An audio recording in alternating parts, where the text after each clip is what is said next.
Welcome back, everybody. Dakota Prairie Outdoors Saturday edition continues here across the Dakota Territory, around the world on my YouTube channel as well. Thank you for tuning in, YouTube, at Dakota Prairie Outdoors Radio. This portion of the program brought to you by Freedom Repair as well. Whether it's a tractor, maybe you're looking at your air seeders, getting things ready for next year, maybe even some fall planting still that you might have going on. Check out Freedom Repair. They come to you. They help you get fixed up at your place, back in the field, ready to go. Over 18 years of experience. Lucas Kelly is his name. Veteran owned and operated, a former Marine himself. Freedom Repair. You can call him at 701-440-1945. That again is 701-440-1945. It is Freedom Repair. Jamie Breck from the Guns and the 701 podcast comes and joins me this morning. Jamie, good morning.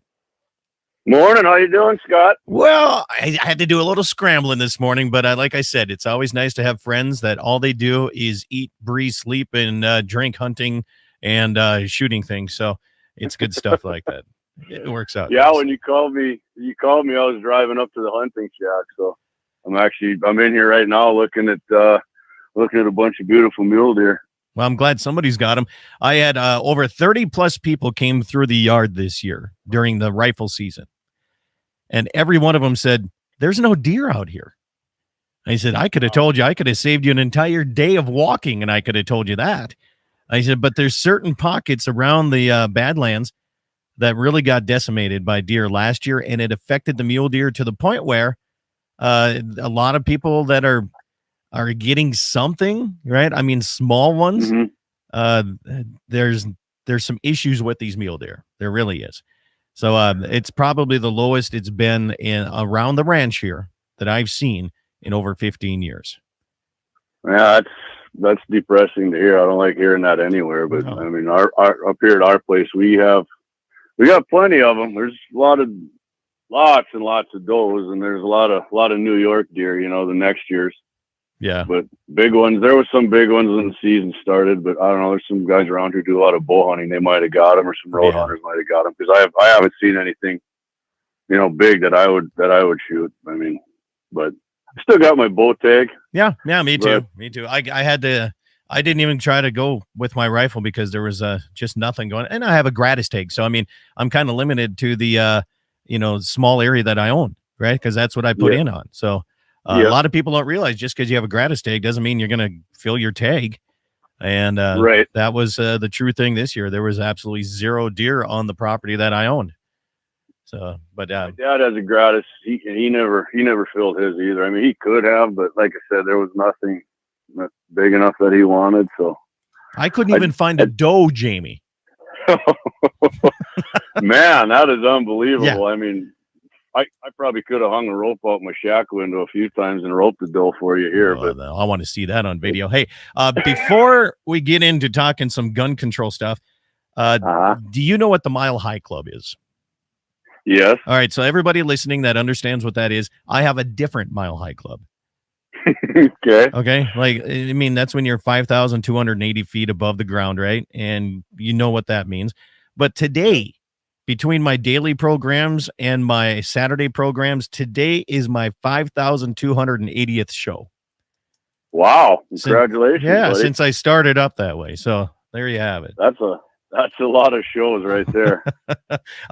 Every once in a while, I figure it out and I'm like, I've been at it for 15 years already. So ever since awesome, good old Tony Dean passed away, that's when I started up. Some people asked me to start up, and by golly, it worked out pretty good that way. Another guy mentioned, he said second year in a row he had gratis tag soup. Me too. I didn't even hunt last year because of the EHD and how much it decimated it. But let's move on. All right, I've been hearing on the news a lot, the mass shootings, okay? And that confuses me a little bit too, because no matter what happens, everything is a mass this and a mass that, but I think they have that word mass overutilized a little bit. But anyway, I've heard now, instead of just doing quote unquote assault rifles, right? Mm-hmm, mm-hmm. They're going to use all semi-auto firearms is going to be their next attempt at banning. And somebody once told me, you throw enough on the wall, eventually something of it's going to stick. They've been throwing this stuff on the wall for a long time, and it's getting closer and closer and closer. to something sticking. What's your take on this whole thing? Well, I've been saying it for years. It's not just a certain kind of gun. They definitely want all of them. I mean, there's no doubt about it. Anything's, like you use the weapon of war as an assault rifle, but as you know, bow and arrow was a weapon of war. Musket was a weapon of war. Absolutely. Crossbows. My 1903 Springfield was a weapon of war. It actually came from military use. How many Americans died in the Civil War from a single shot musket or sword? A weapon of war. Yeah. Or a sword. Yeah. So I mean, they want to do that, and then they'll hope people will go along with it and think that's where they're going to stop, but they won't. Biden said he's not going to quit trying to ban 9mm pistols, and now, like you say, it's every semi-automatic because that's what they associate with mass shootings. Mm-hmm. Wow, I mean, there's been a number of mass shootings without semi-automatics that have killed 10 people and wounded. I mean, do you think they're going to quit then? They're going to be like, well, that's okay. He did it with a bolt-action hunting rifle. Well, no, they're not, because then they're going to go for that. Exactly. Yeah.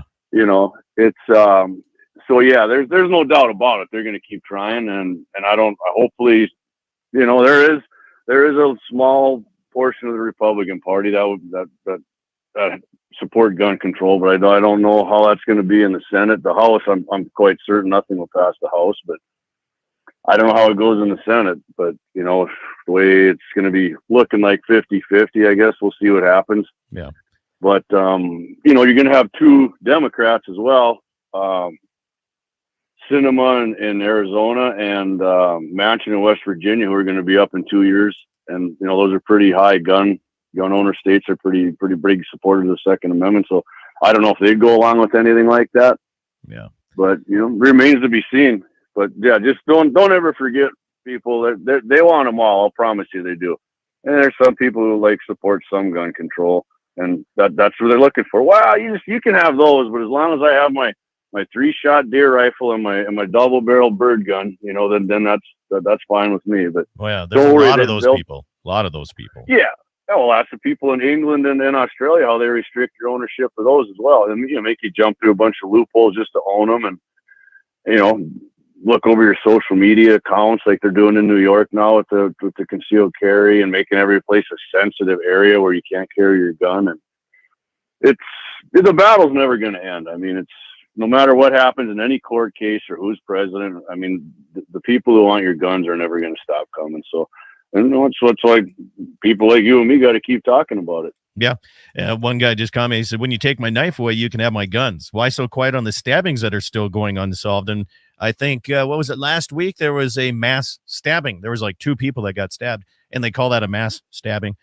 And so maybe I'm wrong. Am I thinking wrong, Jamie? I mean, the Walmart thing, 6 people got shot, and they call that a mass shooting. And, right.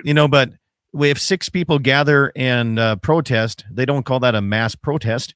I mean, am I thinking wrong here? I'm like, maybe I'm desensitized to living where I'm at here, but I'm thinking they're overusing this whole thing to make it sound worse. I mean, don't get me wrong.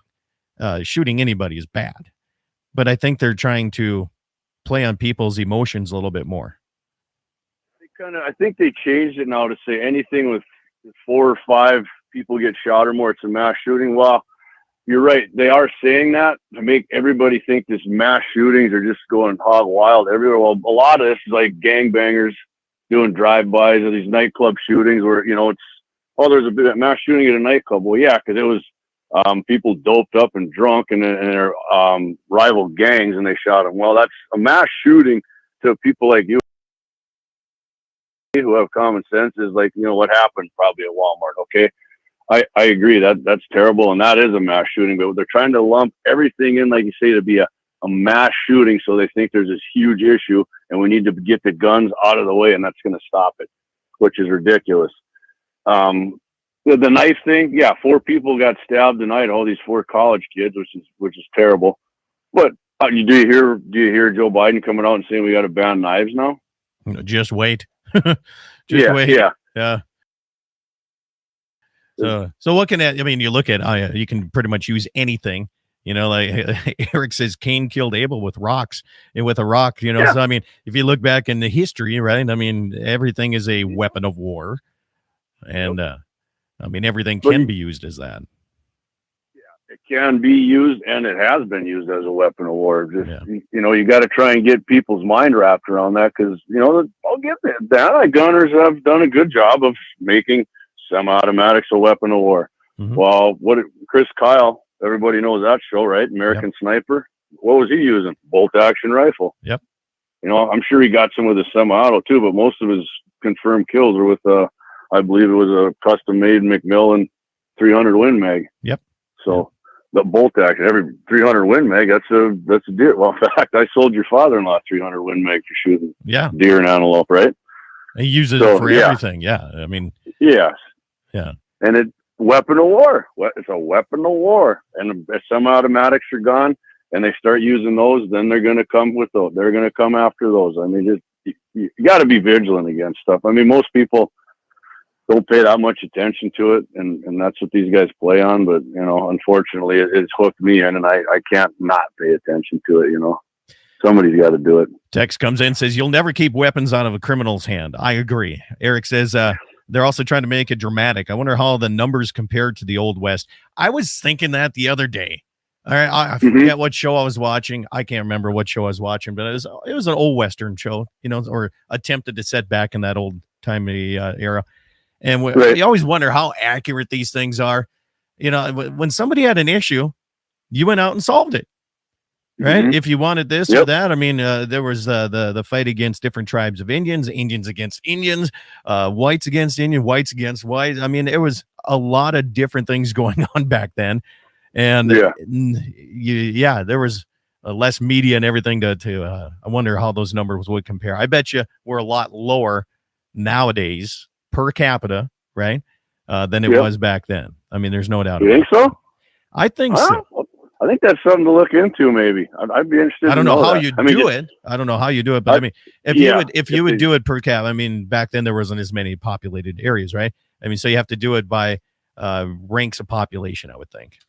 Yeah, well, I'll have to check into that and see. But hey, while you're talking about that, guess what? Got revolver, weapon of war. Lever action rifle, Grandpa's old lever action, weapon of war. Wow. There's two more of them for you to ban, which my muzzle loader, weapon of war. Weapon of war, yeah. And anything, let's just say they did ban semi-automatics and we all had our bolt actions. I have bolt action rifles that take a detachable magazine. I'm pretty sure you do. Yep. Then you know what they say? Wow, well, you can reload too quick. We can't have that. They tried that crap in California. They still got it with that bullet button thing. Yeah. Or you got to load them through the top like you're putting them in. But it's just annoying how they keep coming at it. I mean, it gives me something to talk about, I guess. But I'm kind of distracted right now because there is actually a nice mule deer buck walking right below my shack here. Okay, so there's a mule deer buck. You have your archery tag. Let's hear it on air. Let's hear you sling an arrow. Well, I do have a crossbow, but that baby doesn't reach 200 yards. Come on, everybody says crossbows are so easy. Yeah, well, I can tell you that let's talk about crossbows for a little bit, about hunting with them. Sure. So if you do shoot and miss, it's not like just knocking another arrow. I have to have a cocking string that I wrap around, right? Mm-hmm. And carrying a crossbow around, if you're going to spot and stock, which is usually what I do here on mule deer, those suckers are way heavier than a regular bow. I can tell you that. Yeah. I can tell you that. So it's not, it's not as convenient as you think. Can I shoot farther? Yeah. Like everybody thinks I shoot 100 yards. My scope on it, I can shoot to 60. I'm pretty confident, but past there, I've never shot it past 60 yards because I don't have, like you got your pins on a regular bow, your aiming pins. No, it's like a scope, rifle scope with the drop reticles. And as far as holding it up, like I said, mine is heavy. Back when I shot a regular bow, I thought it was actually easier to offhand a regular bow than it is the crossbow because the damn crossbow is so heavy. Yeah. Well, I've only shot a crossbow one time, and that was inside the hotel in Rapid City, and at an NRA event. We had to test it out. I mean, if you're gonna raffle it off or auction it off, you got to test the products, right? And then I got in trouble with the hotel people, and they. It was worth. I mean, they're fun to shoot too. Yeah. Don't get me wrong; crossbows are fun. I think shooting regular bows was fun too. I just, I don't get the people think, like that's cheating. I never got over that. It just gives you more of an ethical shot if you do. I mean, if you do have a nice, like if I do sit in a ground blind with mine, I have a tripod that I set it on, which, it's cheating too. Well, it's cheating to get a better shot at something. I can't wrap my mind around that. Here's the thing that gets me is when somebody tells me, and I don't care. I don't hunt with a crossbow. I don't care who hunts with what, as long as you're out hunting. All right. Well, let's continue hunting. Let's get together as hunting society and support each other, because we're always it seems like everybody's at each other's throats. Right. But the argument that I like is, well, this new technology, these crossbows. And I'm like, do you realize crossbows have been around since like 600 BC? It's not a new technology. Yeah. They're old. They're not new. Well, they say that about AR-15s too, and they were invented in the 50s. So. Yeah. Or I like when people think that AR stands for automatic rifle or assault rifle, instead of Armalite Rifle Company. You get a 30 clip assault magazine that goes in there, right? Yeah. Assault magazine, assault clip. Yeah, I like it. Oh.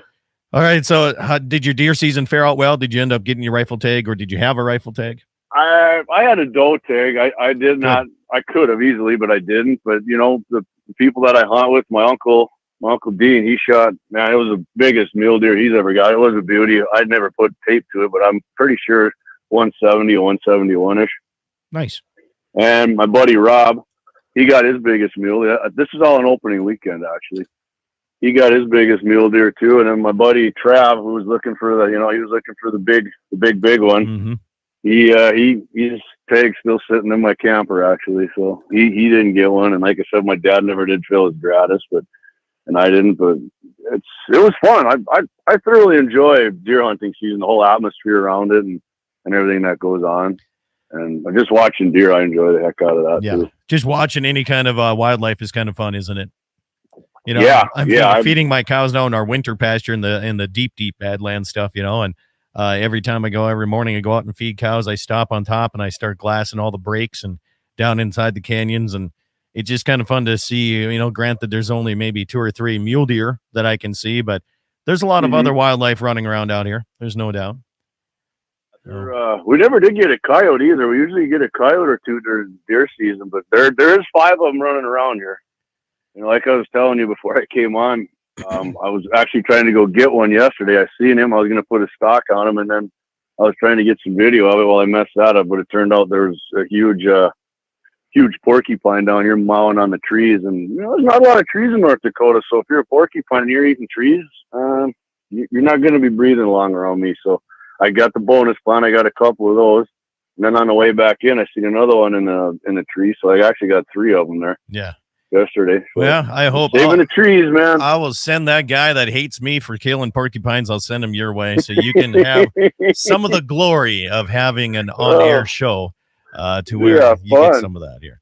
What was I going to throw at you? Oh, if you have that many coyotes next weekend, the 2nd and 3rd is the Christmas for Kids coyote hunting tournament in Killdeer. So they take all the money and they buy Christmas gifts around the local areas for families that can't quite afford them. So there you go. That's a way to get rid of those coyotes and help out the local children too. I would say too that we were kind of talking. Well, I'm going to have you hold that thought until after the we'll continue on YouTube. Jamie, stay with me. Jamie Brecht here filling in. Appreciate that. Guns and the 701 is his podcast. Also coming up your way. We're going to continue a little bit afterwards on YouTube. Make sure to check out my daily program, DakotaPrairieOutdoors.com, all across these radio stations and 20 other ones. Eat some meat, drink some milk, have yourself a great weekend. All right, stations, thank you guys. Appreciate it. Todd, thanks for the heads up on that. I didn't know that. Sorry about that, buddy. Jamie, continue on. Yes, sir. Yeah. Now we're just YouTube, so we can be a little more like yourself. But I only have about 10 minutes. I got to hook up a trailer and go help a neighbor move some cows. No problem. I'm gonna do some video on these bucks, and I was just gonna tell everybody, if you are a bow hunter yet, the rut's on here like I haven't seen it all year. So I'm watching. When I'm done talking to you, I'm gonna be there, and they're chasing these does around. I got 3 bucks down here in this quarter. They're just herding these does around. I'm waiting for them to bang antlers, but that ain't happening yet. Guy asked me, have you ever seen a magpie land and hop around on the back of a deer? Yeah, I kept trying to get a video of it this year. I've seen it more times than I ever have. It blows my mind. Well, the mule deer just freak out. I haven't seen that yet. Why would they do that? Magpies are scavengers. So if there's anything on their back or whatever, I don't know why they would do it. But honestly, maybe they're stealing some hair for their nest. I can't stand magpies. Somebody told me to eat pheasant nests out too. I don't know, but I love magpies in my country because not every coyote has a magpie, or not every magpie has a coyote, but every coyote has a magpie. Well, then there's a lot of coyotes out at our place. Be looking out. Yeah, I'm glassing as we're speaking here.